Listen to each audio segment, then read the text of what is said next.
Hey out there friends, my name's Eric, formerly known as Professor Bulba. I found unedited footage of a video that I was going to make in 2015, back when the world was seemingly easier. This video is great though because it is the perfect transition into my new channel, aka Facts.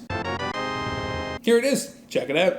Hey guys, Professor Bulba, and today I'm going to talk to you about shiny Pokemon, but not just shiny Pokemon in the game. Shiny Pokemon in real life. As many of you know, in Pokemon there are things called shiny Pokemon, which is actually the fan name for it. And it wasn't until Pokemon Black and White that the game officially called it a shiny Pokemon. Anyways, so there are these shiny Pokemon in the game, and basically what it is a color variation of that Pokemon based on its IV stats, which is pretty cool. Some have a big change in their color, such as like Caterpie, and then there's the not so big change, such as Glaceon. Not big a change at all. Each generation has its own variation of how hard it is to find a shiny Pokemon, and in Generation 6 and foreseeably onward, the odds of finding a shiny Pokemon is 1 in 4,096, and this is a raw number based on not having any extra little helps along the way, such as a shiny charm or anything else. This is just straight up, I'm walking in tall grass, I encounter a Pokemon, I have a 1 in 4,096 chances of coming across a shiny Pokemon. Hopefully not a Rattata. But did you know, in our very own real world, there are color variations of real life creatures? That is right, we have shiny animals and insects and anything else that falls under this big branch of life. So let's take a look at some. We have a raccoon, a horse, a zebra, a rhinoceros, a snail, a pelican, a ferret, a gorilla, a seal, which arguably should be white according to Pokemon anyways, a camel, a skunk, a vulture, and yes, even insects such as ladybugs can also be shiny. So what's going on for these Pokemon? Why this change of color? Well, I should let you know that it is a genetic disorder. Well, it's not really a disorder to say that it's wrong or it's out of order. Well, actually no, that's exactly what it is. It's out of order of what it is intended to be. It's a variation of genetics. Most of the variations of the animals I just showed you are actually albinos, and that's albinism, which means that they have a lack of pigment. Pigment is a type of melanocyte, which is a type of skin cell which allows color to be expressed. Other animals are lucis, which mean that they still have pigment, but very little of it. So they have some differentiations in color, but mostly it's still white. Humans, of course, are no exception to this. There are people who are albinos, and it can affect all ethnicities. So it's not just white people who become more white, but you can also see African Americans who have this lack of pigment, and also Asians, and every other variation you can think of, it exists out there.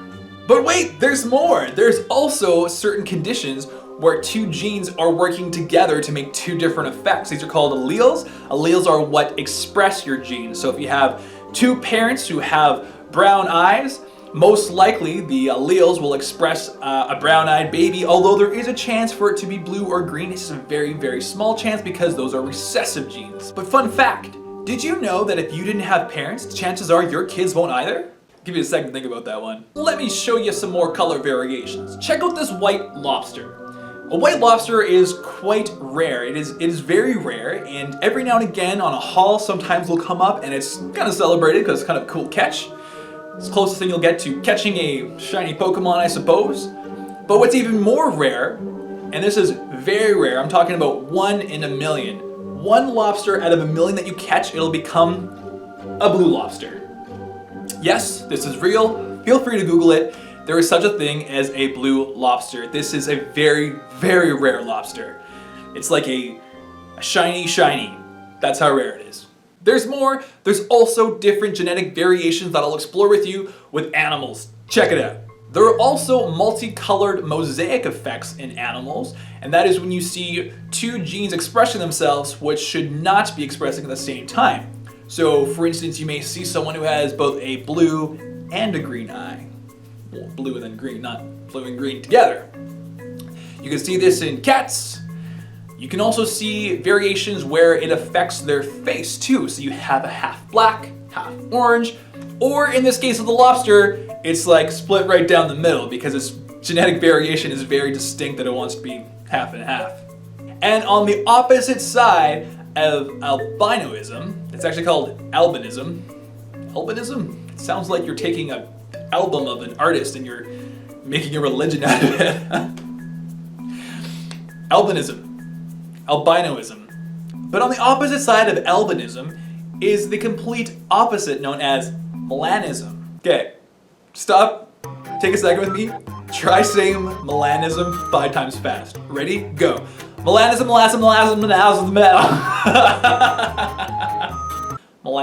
Melanism refers to a rich pigmentation of melanocytes. Or is this just you're dark? You are literally black. And I don't mean that in a derogatory way. I literally mean you are black. You are, in essence, of without color, or you are black, because apparently black's not a color, neither is white, you know, spectrums or shades and stuff like that. Here are a few animals with this condition. We have some lizards. Here's a good comparison of 2 owls, one with and one without it. There's a duck.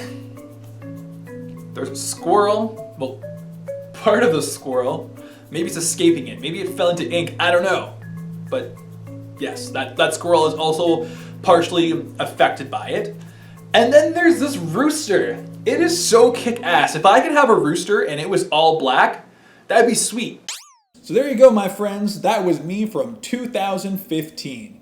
And why this is a good transition video is because I'm moving out of Pokemon into real-world facts.